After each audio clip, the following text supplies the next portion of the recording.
I'm getting shot at. Yeah, we got shot. Good timing. I dream of little monsters crawling up my lane. I just saved your I ass. fear they'll come again Right. Oh, if I go to bed. that's what I was aiming I for. wish that Oh, you got an 18 something round else up. would Are you be gonna in get him? my Do you remember that time I dreams. saved you again? But here come those little monsters crawling up my lane.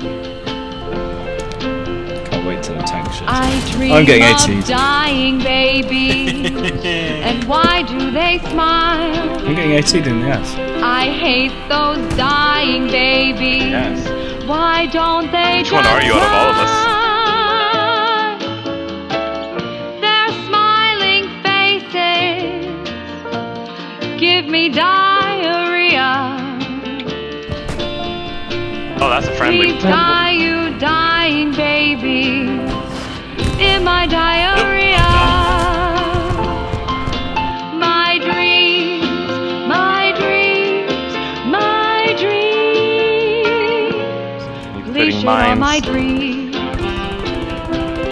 Please shit on my dreams. Please shit on my Stand back, Jim. dreams. Please shit on my Just stand dreams. backing up. Did I just kill all the mines around it?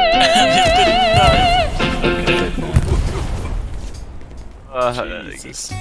Hello, welcome back to Wild Bill Jammin. I hope you're well. This week we're going to be talking about why the competitive community is important in Hell Let Loose or any developing game, really. So last week we talked about being accused of cheating, and it got me thinking about why is a cheater? What is their mentality? And I started Googling videos to just sort of find out a little bit more about it. And I found a really cringe one from the BBC, which called Hacking. Community of cheat hackers out there, And then I found one from a TED Talk, and it was talking about hackers more in terms of security and stuff like that, but talking about them as innovators. I want you to forget everything that you thought you knew about them. Because competitive players, in a sense, are hackers. They push the game to the boundaries of everything you can do in it. And I've got a great example to show you from just a training thing the other night with the ping system. I see enemy garrison on the pink.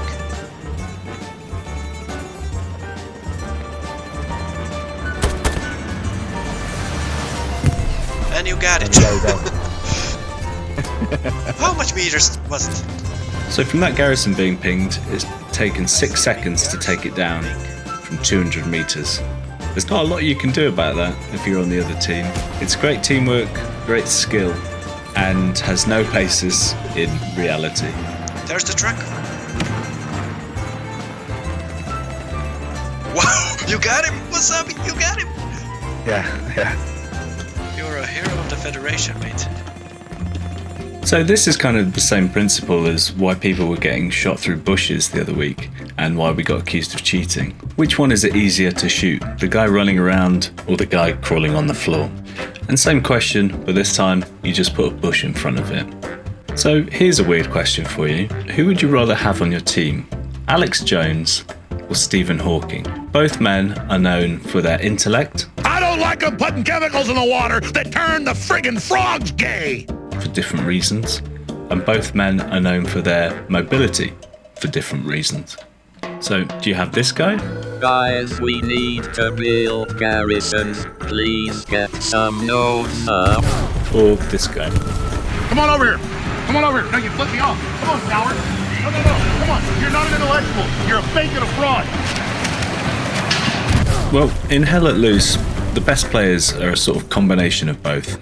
Big brains and just some level of ability to go do the stuff that needs doing. And clans and communities help people understand the game better, and in doing so, their skills improve. But the main thing is that they get to play with a group of people that understand the game. And it's a lot more fun playing the game like that than playing in a public server maybe, where you're going to get a massive range of skills and understanding. So Hell Let Loose is a lot about communication. And in public games, it's a bit of a wild west. Some people don't have mics. Some people might not speak what we call in England English, or in America American, or in China Chinese. But what's universal is toxicity. And how do you manage toxicity in a game where you need to communicate a lot? Because the Hell Let Loose community has been pretty great for a long time now. But as the game grows, there's more and more people coming in from different backgrounds of gaming. And this is why you get clans and communities in the first place, because they're groups of people that want to play the game in a nice toxic-free environment with people that understand that you have to do this stuff. Heidi, there's a guy coming for you. Shut the fuck up, Bill. Was that you? And they're labelled as the competitive community. But these communities are the ones that run the public servers for the most part, and they administrate it all. They deal with all the complaints and squabbles that go on. So when competitive communities start moaning about stuff, it's probably because they've got good reason to. Because they have to deal with all these complaints about aspects in the game that haven't been fully explained to new players, which might make people think that other people are cheating or just generally cause people a bad time. And this is all done in their free time, out of their own pocket, and it's a lot of work. And they give a lot of their free time to making other people's experience better. And it's February 2021 now. We've been in a pandemic for almost a year. People have been locked at home, doing fuck all and making sourdough. It's almost the perfect environment to talk to these people, as they've got a lot of time on their hands.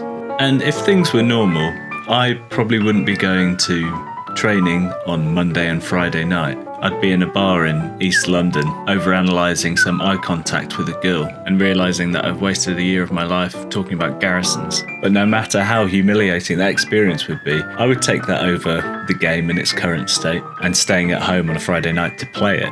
When we come out of this pandemic, I don't know what I'm going to say to that girl.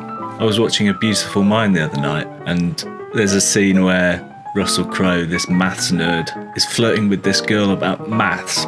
4,348. And I wondered whether I could get away with that talking about garrisons. It's good, because you sit down thinking, okay, this is going to be fucking boring. But then you're like, maybe not. Somehow I don't think I will.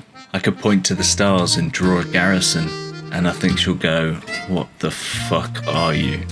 Because the communities aren't mega nerds, they're people with families and jobs and other interests. And if they don't enjoy the game, they're not going to hang around to admin it. Because as we all know, the internet is a fucking dreadful place.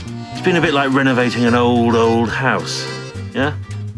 You can take out a sexist beam here, a callous window there, replace the odd homophobic roof tile. But after a while, you realise that this renovation is doomed. Because the foundations are built on what I can only describe as a solid bed of cunts. And speaking of the internet, when these games are being played, the Twitch views goes up by quite a lot. So it would be great if Black Matter did get involved and tweeted streamers that are streaming competitive games. Because there's loads of good public game streamers out there like Armadillo, but just look what it's done to his hairline. He's 23 years old. And Das Alberg, who does the seasonal stuff, has also figured out a way to show lots of different perspectives so you can cut between them, which is great to watch. But we've got Update 9 coming sometime soon, I think, and hopefully that should give us a bit of hope, so keep up the faith. So that's all I've got this week. I hope you enjoyed it. It's a bit shorter than normal. I'm going to be live streaming our quarter-final match on Saturday at about 7 o'clock GMT. So if you want to see what a competitive game looks like, then come along for that. There'll be about a 20-minute delay, so it'll actually be starting about 7:20. And I won't be covering the maps. I'll also put links down to other Twitch people on the live stream who are much better than me, and you'll probably learn a lot more from them. Alright, bye!